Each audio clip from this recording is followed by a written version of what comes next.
प्रेम से बोलिए जय पार्वती पते नमः। सभी श्रोताओं को हर हर महादेव। आपका दिन मंगलमय हो। शुरुआत करते हैं सोमवार व्रत की कथा से। तो भक्तों, हम इस वीडियो में आपको सुनाएंगे सोमवार व्रत की संपूर्ण व्रत कथा। आपसे अनुरोध है, कथा का संपूर्ण अनुसरण करें और महादेव की असीम कृपा प्राप्त करें। कहा जाता है कि महादेव की कृपा से ही समस्त संसार का पालन पोषण चल रहा है। वह अपने भक्तों को सदा ही सुखी और पुत्रवान रखते हैं। इस कथा में पुत्र की कहानी सुनाई जा रही है। तो आइए श्रद्धा से, सच्चे मन से स्मरण करते हैं। एक नगर में एक सेठ रहा करता था। उसे धन ऐश्वर्य की कोई कमी नहीं थी।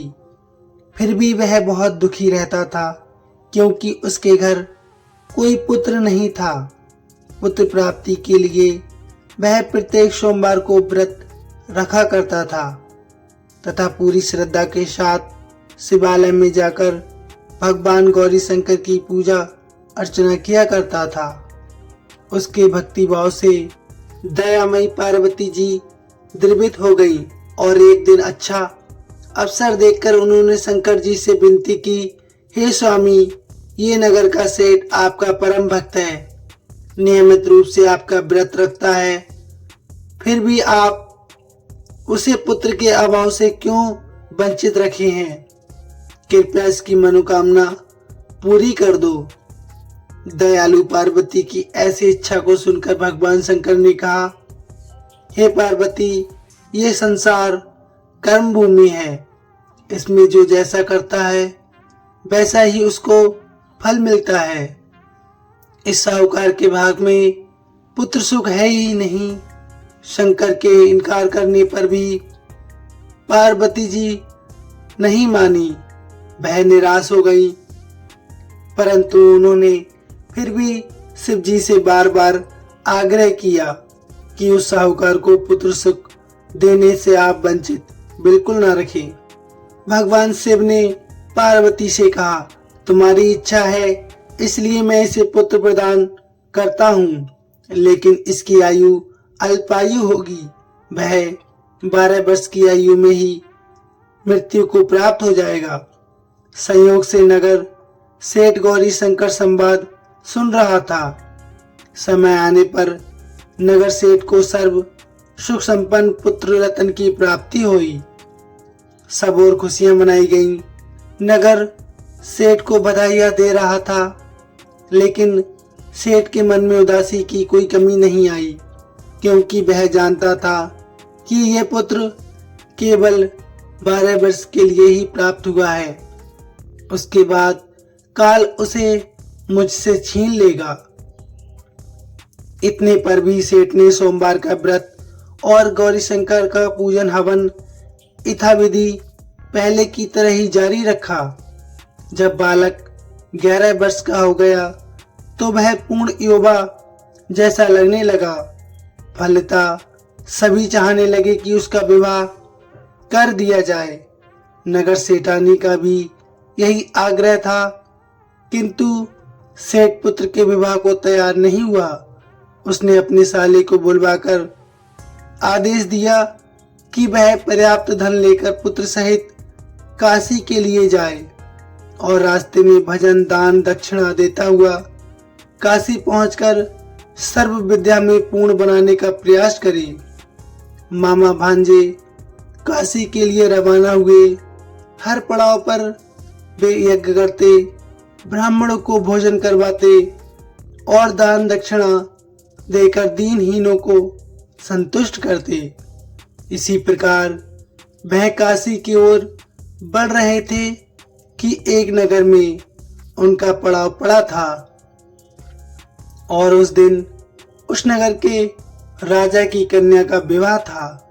बारात आ चुकी थी, किंतु वर पक्ष वाले बहुत भयभीत थे, क्योंकि उनका वर एक आंख से काना था। उन्हें एक सुंदर युवक की आवश्यकता थी। गुप्तचरों से राजा को जब सेठ के पुत्र के रूप की गुण की चर्चा का पता लगा तो उन्होंने विवाह के पूरा होने तक लड़का यदि दूल्हा बना रहेगा तो वह उन दोनों को बहुत सारा धन देंगे, उनका एहसान भी मानेंगे। नगर सेठ का लड़का इस बात के लिए राजी हो गया। कन्या पक्ष के लोगों ने राजा की पुत्री के भाग्य की बहुत सराहना की कि उसे बहुत सुंदर वर मिला है। जब सेठ का पुत्र विदा होने लगा तो उसने राजा की पुत्री की चुनरी पर लिख दिया कि तुम्हारा विवाह मेरे साथ हुआ है। मैं राजा का लड़का नहीं, एक नगर का सेठ का पुत्र हूँ और विद्या अध्ययन के लिए काशी जा रहा हूँ। राजा का लड़का तो काना है। राजा की लड़की ने अपनी चुनरी पर कुछ लिखा हुआ देखा तो उसे पढ़ा और विदा के समय काने लड़के के साथ जाने से इनकार कर दिया। फलतः राजा की बारात खाली हाथ लौट गई। नगर सेठ का पुत्र काशी जाकर पूरी श्रद्धा और भक्ति से अध्ययन में जुट गया। उसके मामा ने यज्ञ और दान पुण्य का काम भी जारी रखा। जिस दिन लड़का पूरे 12 वर्ष का हो गया उस दिन भी और दिनों की तरह उन्होंने यज्ञ आदि करते रहे। तभी उसकी तबीयत खराब हुई। वह भवन के अंदर ही कमरे में आकर लेट गया। थोड़ी देर में मामा पूजन करने को उसे लेने आया तो उसे मरा देखा। उसे अत्यंत दुख हुआ और वह बेहोश हो गया। जब उसे होश आया तो उसने सोचा कि यदि मैं रोया चिल्लाया तो पूजन में विघ्न पड़ेगा, ब्राह्मण लोग भोजन त्याग कर चले जाएंगे। अतः उसने धैर्य धारण कर समस्त कार्य निपटाया और उसके बाद जो उसने रोना शुरू किया तो उसे सुनकर सभी के हृदय विदीर्ण हो गए। सौभाग्य से उसी समय उसी रास्ते से गौरी शंकर जा रहे थे। गौरी के कानों में भय करुण पुकार जब पड़ी तो उनका हृदय करुणा से भर गया। सही स्थिति का ज्ञान होने पर उन्होंने शंकर भगवान से आग्रह किया कि बालक को पुनः जीवन प्रदान कर दें। शंकर भगवान को पार्वती जी की प्रार्थना स्वीकार करनी पड़ी। नगर सेठ का इकलौता लाल पुनः जीवित हो गया। शिक्षा समाप्त हो चुकी थी। मामा भांजे दोनों अपने नगर के लिए वापस हो गए। रास्ते में पहले की तरह दान दक्षिणा देते हुए उसी नगर में पहुंचे जहां राजा की कन्या के साथ लड़के का विवाह हुआ था। तो ससुर ने लड़के को पहचान लिया। अत्यंत आदर सत्कार के साथ उसे महल में ले गया। शुभ मुहूर्त निकालकर कन्या और जमाता को पूर्ण दहेज के साथ विदा कर दिया। नगर के सेठ का लड़का पत्नी के साथ जब अपने घर पहुंचा तो पिता को यकीन ही नहीं हुआ। लड़के के माता पिता अपनी हवेली की छत पर चढ़े बैठे थे। उनकी प्रतिज्ञा थी कि वहां से तभी उतरेंगे जब उनका लड़का स्वयं अपने हाथों से उन्हें नीचे उतारेगा, वरना ऊपर से ही छलांग लगाकर आत्महत्या कर लेंगे। पुत्र अपनी पत्नी के साथ हवेली की छत पर गया।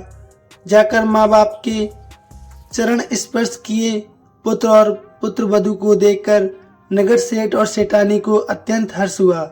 सबने मिलकर उत्सव मनाया और शिव जी की जय जयकार की। इसी प्रकार उस सेठ ने शिव जी का व्रत आगे भी जारी रखा, जिसके कारण उसका अनंत जीवन सुख में व्यतीत हुआ और अंतकाल में शिवदूत उसे शिव नगरी ले गए। तो प्रेम से बोलिए हर हर महादेव। वीडियो कैसी लगी प्लीज कमेंट में अवश्य बताइए। साथ ही लिखिए हर हर महादेव। धन्यवाद भक्तों।